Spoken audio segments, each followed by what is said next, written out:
Sal Internado here with Kevin Gleason, Record Online. Big game here at Mikey Stadium today, 5-3 Army versus 5-3 Air Force. Doesn't get any bigger than this, Kevin, today with everything on the line.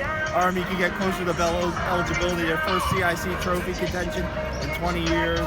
And you have Air Force here, just being Air Force and pregame here, practicing on Army's side of the field in between Edgar Poe and Jermaine Adams. They don't like each other, these teams. I wrote about it earlier in the week, and it should be an interesting game today. They got a long history of dislike for each other, it seems. Every time I come here for Air Force game, I remember back to the '96 game and what it meant to Army to win that game.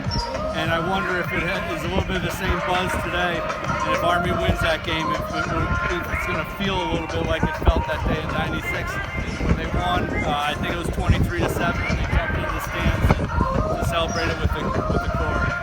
Yeah, I mean, you just look at these two teams. I mean, they have the similar offenses. They play pretty tough defense. Army's defense this year has been incredible. Triple option offense. I just wonder what else. Both teams know they're going to run the football a million times. What is going to be a key to this game? I think that a big passing play is always key in this game. Sure. Big play, big turnover. I mean, let's face it, Army's demise is almost always been turnovers, especially in the past few years. I know that's kind of a no-brainer when you talk about turnovers in football, but Army seems to take it to a success, and 7 turnovers against North Texas. When they win the game, it's usually with maybe a turnover, usually none. They hang on the ball today, you would think they have a big shot. The thing that concerns me, and just following the pregame material, is that Air Force held Navy to, 57 yards rushing? Yeah, which made me a little interested in whether Army can run the ball against this team, and why that was such a huge stat against Navy. Why they were able to hold them to that low yards rushing. I think today, obviously, that today Edgar Poe has to play a big role in this game. Because if Air Force is going to stack like 8 or 9 in the box, Army has to throw the ball, and they have to throw to Edgar Poe. I don't mean like 5-yard little out patterns. I mean they have to throw the ball deep and test Air Force's secondary deep today. He was back last week, 4 catches, 122 yards. I think another key in this game is special teams.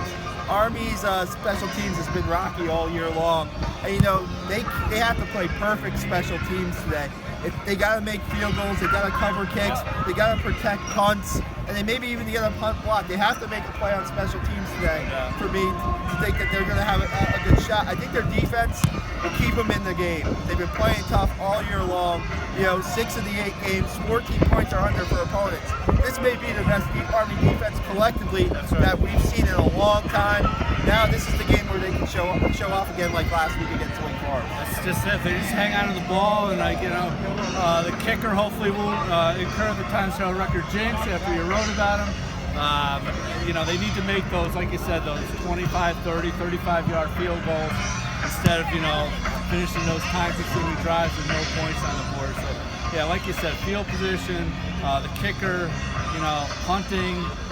They got to stay away from getting the punt blocked. Air Force has a history of blocking punts. So there's so many. I mean, it's just like any football game. There's so many, minor, detailed factors that can, play huge roles in the outcome. I think that they're going to win this game today, Kev. I really do. I think that this is, like I said, their defenses. I don't see Air Force lighting up the scoreboard today, and I think the offense, if they get in the end zone 3 times, they win the game. So yeah, no, you very well could be right. I just have a bad feeling.